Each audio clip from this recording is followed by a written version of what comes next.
Ya, assalamualaikum warahmatullahi wabarakatuh. Halo teman-teman semua, kembali lagi bersama saya Raffi Ahmad Razak dari Razaker. Dan di video ini, jarang-jarang nih di channel ini kita bakal bahas sebuah film, yaitu Home Sweet Loan.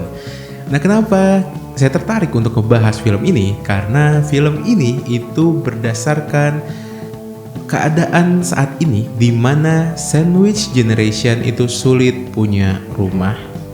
Jadi belakangan ini film Home Sweet Loan ini yang dibintangi oleh Yunita Siregar dan Derby Romero itu sedang ramai menjadi perbincangan. Soalnya banyak masyarakat Indonesia yang relate dengan film ini, di mana ceritanya adalah tentang Kaluna, seorang sandwich generation yang bermimpi buruk memiliki rumah, tapi selalu aja ada masalah yang menghalangi.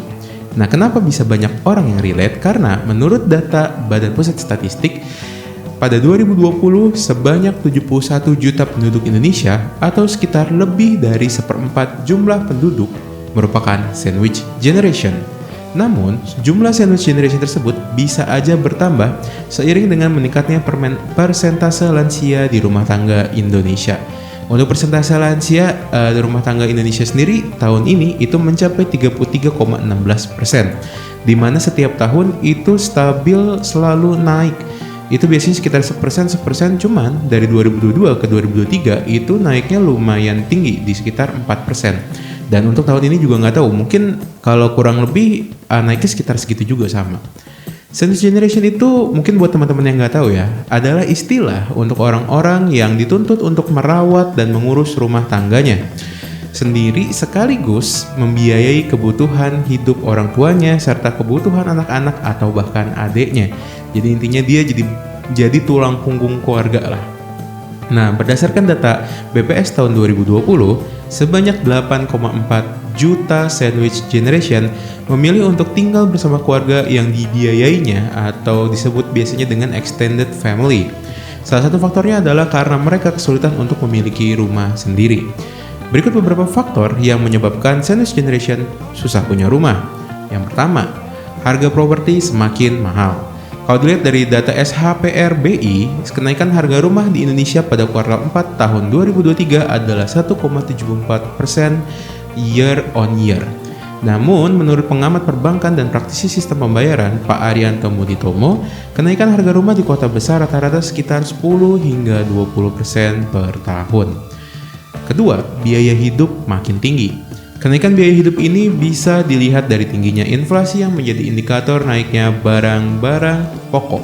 Dalam 10 tahun terakhir, rata-rata inflasi di Indonesia itu sekitar 3,59%. Sementara pada 2023, inflasi Indonesia itu mencapai 2,61%. Nah, yang ketiga, ada kenaikan upah tak sebanding. Sayangnya, tadi properti naik terus dan cenderung tinggi itu nggak sebanding sama biaya hidup kenaikan upah di Indonesia. Jadi berdasarkan data Kementerian Ketenagakerjaan, rata-rata UMP di Indonesia pada 2024 itu hanya 3,1 jutaan atau naik sekitar 6,5% dari 2023. Namun, jumlah upah tersebut tentu saja tidak mampu membiayai harga rumah dan biaya hidup masyarakat, apalagi untuk sandwich generation, yang selain harus membiayai keluarganya sendiri, dia juga harus membiayai orang tuanya dan juga membiayai generasi bawahnya. Dan ini adalah menjadi masalah besar untuk Gen Z. Gen Z yang saat ini sudah memasuki usia produktif itu terancam akan meneruskan generasi pendahulunya untuk menjadi sandwich generation. Masalahnya, mereka belum memiliki kestabilan finansial yang cukup seperti pendahulunya nih, yang seperti Gen X ataupun millennials. Apalagi ditambah dengan maraknya PHK dan lesunya sektor manufaktur yang menyebabkan lapangan kerja menyempit. Jangan untuk membeli rumah, Gen Z ini banyak malah yang sekarang terjebak pinjol demi membiayai kebutuhan hidupnya. Dan memang faktanya teman-teman, di Indonesia saat ini itu tingkat konsumsinya sedang lesu, sedangkan cicilannya terus naik. Jadi berdasarkan data survei konsumen Bank Indonesia periode Agustus 2024, pos pengeluaran masyarakat untuk bayar cicilan terus meningkat, di mana proporsi pendapatan masyarakat yang dipakai untuk membayar cicilan itu sekitar 10,9%. Sebenarnya kalau secara teori ini masih angka aman, cuman tetap aja teman-teman itu yang namanya cicilan berat lah pasti. Dan di sisi lain pengeluaran masyarakat untuk konsumsi itu terus menurun. tren penurunan konsumsi dan kenaikan beban cicilan sudah terlihat sejak 2023, lebih tepatnya September 2023, jadi kurang lebih sudah setahun nih kayak gini. Tabungan masyarakat itu menurun sepanjang 2024. Alokasi tabungan masyarakat mengalami penurunan menurut survei konsumen BI. Tekanan spending di kelompok menengah dan menengah bawah berasal dari alokasi pembayaran cicilan, sementara itu peningkatan pendapatan mereka tidak sejalan dengan naiknya harga-harga, kata Pak Teguh Yudo Wicaksono, Head of Mandiri Institute. Dan kenaikan harga itu lebih tinggi dari penghasilan. Dia berdasarkan Mandiri Spending Index atau MSI. Kenaikan harga atau indeks harga konsumen naik sebesar 18,5% selama 2017 hingga 2023. Sementara rata-rata penghasilan bersih masyarakat hanya meningkat 15%.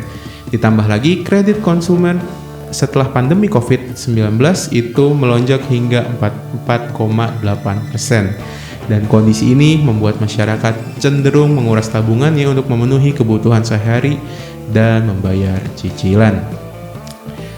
Ya, inilah menariknya teman-teman. Maksudnya kenapa sampai film saya bahas di channel ini. Pada channel ini tentang bisnis dan keuangan. Karena memang ini film yang bisa dibilang paling relate dengan sandwich generation Gen Z saat ini. Sebenarnya ada satu lagi sih cuplikan film yang menjadi favorit saya. Itu ada di filmnya Gampang Cuan. Langsung saya tampilin aja kali ya klipnya di sini. Itu pun kalau nggak kena copyright ya. Nah, tadi itu klipnya teman-teman, penjelasan tentang investasi dari Vino G. Bastian. Dan itu menurut saya salah satu penjelasan investasi paling mudah dimengerti lah gitu, dan paling memasyarakat banget lah. Dan sebenarnya banyak sih teman-teman film-film yang memang membahas tentang bisnis dan keuangan, cuma memang biasanya nggak terlalu disukai oleh masyarakat. Mungkin karena orang malas mikir kali ya, nonton film kan buat hiburan, kenapa disuruh mikir gitu. Tapi ya ternyata di luar dugaan Home Sweet Loan ini itu masih tayang, kurang lebih sudah 2 minggu penayangan, dan tetap digandrungi karena ternyata banyak banget yang suka karena relate. Dan ini menjadi pertanda baik sih kalau menurut saya, karena artinya penikmat film di Indonesia itu udah mulai naik kelas, udah mulai mau menikmati film-film yang isinya itu ada bobotnya atau ada pembelajarannya gitu, nggak cuma yang sifatnya hiburan ataupun yang ditakut-takutin doang gitu kayak horor atau apalah, intinya yang cuma sifatnya sebagai pelepas penat doang. Mungkin segitu aja kali teman-teman yang ingin saya bahas di video kali ini, dan terima kasih telah menonton video ini. Jangan lupa likes-nya, subscribe-nya, dan share-nya ke sebanyak mungkin orang agar literasi keuangan Indonesia semakin meningkat. Namun saya Raffi Ahmad Razak, mewakili Razakar, izin undur pamit diri. Assalamualaikum warahmatullahi wabarakatuh. Sampai jumpa.